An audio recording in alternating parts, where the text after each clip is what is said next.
Jane o'clock na! Hello mga ka-char! Sana naman gabi ng gastos, ang gagawin.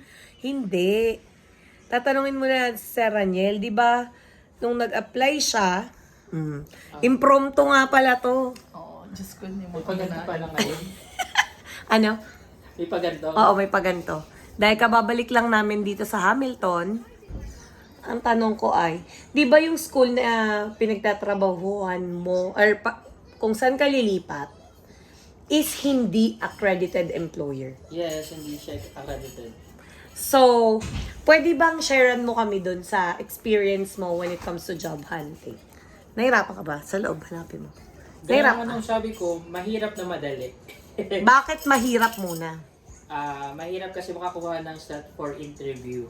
And ang ginawa ko talaga, pasa lang ako ng pasa kahit saan. Accredited man yun or hindi. Kasi as long as willing you, as long as magustuhan ka nung principal mo, During interview. Yeah, during the interview. Kahit hindi sila accredited, magpapa-accredit sila para sa'yo. Nung, paano yun, Sir Raniel? Yung school mo na yun, di ba hindi siya accredited? Sinabi mo ba na kailangan accredited sila? Or paano? Kasi 'di ba from an accredited employer ka kaya ka nakarating sa New Zealand. Oo. So paano 'yun? So, sa last part kasi ng interview, ang pinakang last question, what is your question? Ay, So, okay, doon ka. Tinanong ko sa kanila kung mahe-help ba nila ako na bigyan ako ng na matulungan ako sa variation of condition kasi Okay. I am from accredited employer, so kailangan ko ng accredited employer. So ayun, willing naman sila kaya ayun. And sabi din naman nila nakapagpa-accredit na sila before. Ay, So okay. re-accreditation lang yung ginawa nila. So ibig sabihin, nung hinanap mo yung school na yun, dahil hindi siya accredited, hindi siya nakalista sa kasi immigration. chinek mo yan, for Yes. sure. So, pwede nyo nga palang i-check if accredited yung employer bago mo pasahan or bago ka magpa-interview. So, yung interview mo that time, kumbaga, tinanong ka ni principal, do you have any questions? Ang tinanong mo is, kung paano, matutulungan nyo pa po ba ako kasi nga, kailangan ko mag-work sa accredited employer Para sa visa ko. para sa variation of condition And mo. also for my full registration. Ayun, full registration kasi nung dumating tayo dito, professional lang. Ang professional is good for 3 years, tama? Yes, yes. Tapos, so far, yung dati mong center, ang para maging fully registered ka, 2 years. 2 years. 2 years and more. Oo, 2 It years. depends. It depends. So, it Depende depends. sa kanila. Oo.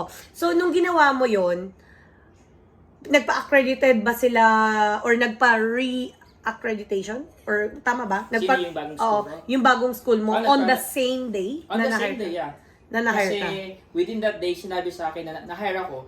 Ibig sabihin nun, magpapa-accredit sila for me. So, sinabi na sa'yo, okay, i-hire ka namin and Yeah. we'll help you, parang ganun? Yeah, within that day. I think, para lumipas lang ay 3 hours. Oo. Tumawag ulit sila sa akin, tapos sinabi na congratulations. Tinanong lang sa akin yung mga conditions, kung makakapag-start ako na 28, kung makakapag-lodge ako ng visa, once matapos nila yung Accreditation. Kaya within 3 hours or in a span of 3 hours, accredited na sila. Oo. Tapos, chinek mo na. Kung talaga bang, ay, sige nga, check ko. Tapos nag-check. Tama, nag-check tayo, Nag-check no? tayo, Nag-check kami nung after 3 hours kung talaga bang accredited na.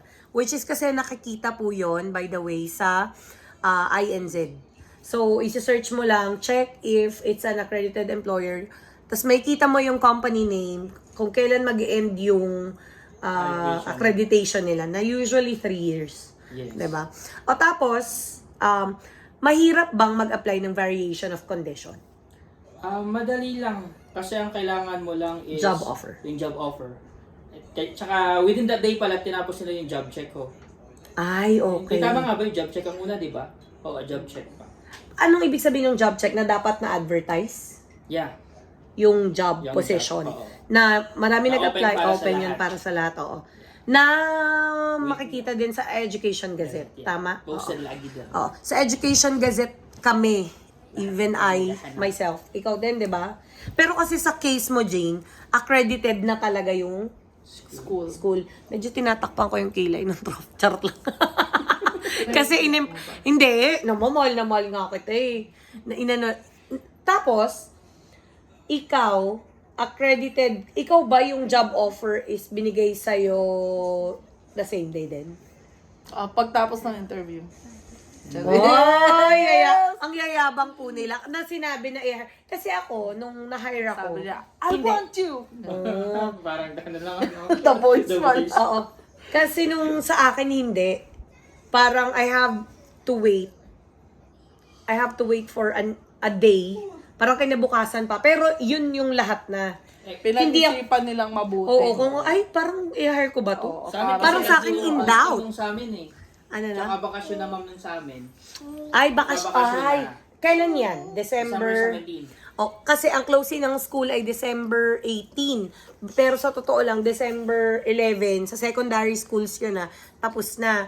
Pero sa mga intermediate or primary, usually na-relate sila ng konti eh. Kasi nga, mga bata. Unlike pag high school, oo. December 4, Lexing, when was their last day? December 17? Parang ganun, no? Oo. Yung toothpaste nandoon. Yeah, that's you. Nandyan nga, hanapin mo, ang dami niyan. Ikaw naman, commercial ka din eh. Use your eyes, not your mouth. Ay, sorry po. Teka, ano ba? Siya accredited. Tama? Accredited ka. So, nung nag-apply ka, medyo mas madali. Huwag ka nang gumulo naman. Oo naman. Teka, kasi 6 minutes pa lang eh. Dapat 15 minutes po ito. So, ano pang masashare nyo sa mga tropa? Sa mga teachers na gustong mag-apply. Yung mga, mag-apply pa. Accredited dapat. Yung halimbawa, doon ba sa Pilipinas, nung nag-apply kayo? Naalala ko yung sa akin, accredited siya. Pero yung pinaka-paper ng official na job offer, hindi niya agad nabigay. Kasi, nag-upgrade siya ng accreditation para mabigyan ako ng token. Ay, Pero okay. hindi ko nagamit yung token kasi nag-variation ako. Ngayon, sabi mo, 'di ba, ikaw nagturo sa akin na mag-variation ako Blue sa'yo. instead na mag-apply ng bago. Pero nalaman ko nung orientation na hindi naman talaga yung offer sa'yo ng principal yung option No worries. na mag-variation ka. Kasi nga, hindi sila pwedeng mag-advise. Dahil hindi sila Immigration. Dahil hindi sila immigration officer, hindi kanila bibigyan hindi kanila sasabihan na mag-variation ka kasi mas mura. Mas Wala mabilis. ganun, oo. Hindi nila yun. Kasi illegal sa kanila yun. Ay, may ganun. Kasi parang maa-affect nila, pag ginawa nila yun, maa-affect nila yung decision mo. Kung anong process yung gusto mong i-take. Ay, okay. Kasi yung, di ba naalala mo ako din binigyan din ako ng job token. Pag sinabi nga palang job token, mag-a-apply ka ulit ng another visa, which is hindi mo kailangan. And that will cost you 1,500. Ngayon. But before it's only 749, Oo. parang ganyan, di ba? Pero yung variation, magkano? Variation? 345. Ngayon, ang variation ay 345 na nung panahon ko before magtaas lahat, parang nasa 100 plus pa lang. Naging times 2. Oo. Parang ganun yung change sa akin. Pero see the difference, 1.5 at saka 345. Oo naman. Pag variation of condition lang. Pero 'di ba Pero same lang yung magiging length. Yes. Ay, parang, oo nga. Yan, maganda. Kasi ang visa, ang Mga immigration officer na Oo, tayo. hindi, again, pag nakikita nyo dun sa mga videos ko, laging may disclaimer that these things are based on our experience. And we are not immigration advisors. So, we are just sharing kung ano yung case na nangyari sa amin. Yung experience namin. So, sa akin, ang visa ko is for 5 years. Yun nga lang, dahil na-hire ako sa secondary school, nag-move ako sa skilled migrant category. Which is March. April, nagkaroon ng changes na straight to residency na. So, akala ko nga hindi pa ako ma-approve doon. Sa inyo, ang visa nyo ay 2 years lang. 2 years. Tama ako? 2 years na nabigay sa amin. 2 years lang. So, anong ibig sabihin nun? Sa case nyo, kung 2 years Pag lang. AEWB kasi, maximum of 5 years lang. Okay. So, alam mo, kami 2 years lang yung visa namin. After matapos ng 2 years, bibigyan kami ng principal namin ng another token. Yon, wala na kaming choice kundi mag-apply ng bago. Kasi wala na kaming visa na work papalitan rights. lang. Oo. So, pag nag-apply kami ng bago, bibigay na sa amin yung natitirang balance, which is 3 years. Ay, okay. So, ibig sabihin, kasi wala pa kayong 1 year. Tama? Ang ikaw, ano ka pa, April ba? April ako nakarating sa New Zealand, April 19. Pero yung visa mo, Dumating sa siya February 28. Oo. Kaya ang start ng counting, di ba ma'am nun? Kung kailan kung kailan dumating sa start, New Zealand. sa New Zealand. So, ibig sabihin, first year mo this year ng April, Yeah. sa second year mo next year, yun yung pang second year na. Second year, At so kailangan mag-apply ako ng panibago. by April, before mag-end yung visa mo, or else, kailangan mong lumabas ng New Zealand to renew everything again. Oh, parang 1 year daw. Oo, 'di ba? Kaya Bago ka mag-apply ulit ng AEWB. kapag nag-expire. Pag Ganun ba yan? naubos mo yung 5 years. Ay, okay. Pero syempre ang Sa 2 years pa teachers, lang naman tayo. oo, sa teachers kasi since green list role tayo, ay ano ba 'yan? Nakakalahati si Raniel. all this time kalahati pala si Raniel. Kay ma'am eh. Manananggal siya pero lento ayos. Nakakainis ka talaga eh. Napasok mo pa yun, ha? Pero napasok mo pa siya talaga na manananggal. Hindi po manananggal si Raniel. So, excited na ba kayo? Na may term break na. Kasi di ba sila ECE? sa ECE kasi, paano ba yung commercial ulit. Gulong-gulo ako sa vlog na to. Dahil dyan, may nanalo na, ikaw. Panalo ka na naman. Panalo ka na naman sa kakatawa. At least may commercial, yun yung mahalaga, di ba? Pampahaba yun. Kasama yun sa pagpapahaba ng video namin. Hindi ko to ikakat. Wala nang edit-edit yan? Walang edit-edit. Kailangan 15 minutes talaga. Para magkapera tayo. Ayan, naririnig niyo yung mga ganon. Commercial po lahat talaga yon. Tawang-tawa na naman si... Pinakamagulong vlog na nakita ko. Yung ligaw-ligaw. Oo, walang pakialam yung vlogger. Walang cut-cut dito. Oh, bakit? Ganun talaga ang buhay, ang mahalaga. May natutunan na naman po kayo. Ay, take note nga pala. Again, dito, immigration advice ha. Pero, kapag may master's degree ka kasi, sa master's degree naman, basta may MA ka, at syempre NZQA, dapat na napa-NZQA mo yun, or NZQA, pwede kang mag-apply for residency after 1 year of work experience. So, sa mga wala pang MA or hindi pa tapos yung MA, mas magandang pag dumating kayo sa New Zealand, well-prepared na, alam mo yan, may plan B. So, ang plan A mo is makapasok sa New Zealand. Tapos, ang green list role kasi is either pag secondary ka, straight to residency, or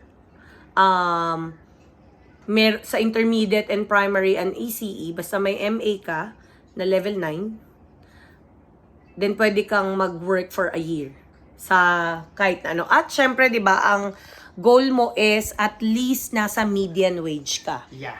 Yes. So kapag Yan. ayan. Kasi kapag pag hindi ka nasama sa cut-off ng median wage, kung halimbawa ang median wage na ngayon is 31.6. 31.61. 61? 31.61. Oh, tama, di ba? 31.61. Pero i-check nyo na lang din, please double check yung immigration website kasi nandun na lahat, napaka black and white. Lahat ng kailangan nyo. 31.61, which is sa kanila, sablay ng konti yung sa ECE pinagtrabahuan nila. Kaya they had to find ways para syempre maging resident dito sa New Zealand. Kasi, 'di ba, kaya naman tayo pumunta sa ibang bansa kasi we wanted a place we could say our next home. Yeah. And syempre, ang goal naming lahat ay madala yung family and friends here, Yes. 'di ba? Of course. Hindi man luxurious yung paano ba? Yung maibigay or maitour ng Experience ganun. naman nila. At least ma-experience yung mag-eroplano, yung maigala mo yung family mo. Makakita ng mga tupa. Ay, magpet ng tupa na Alpaca. libre. Habuli ng Hindi po albaka, ha? Alpaca. O, magbabay naman kayo sa mga... Bye, mga ka-char! Mga ka-char! Susunod na po, si Divine. Kiniklaim na namin, Lord. Amen. Bye.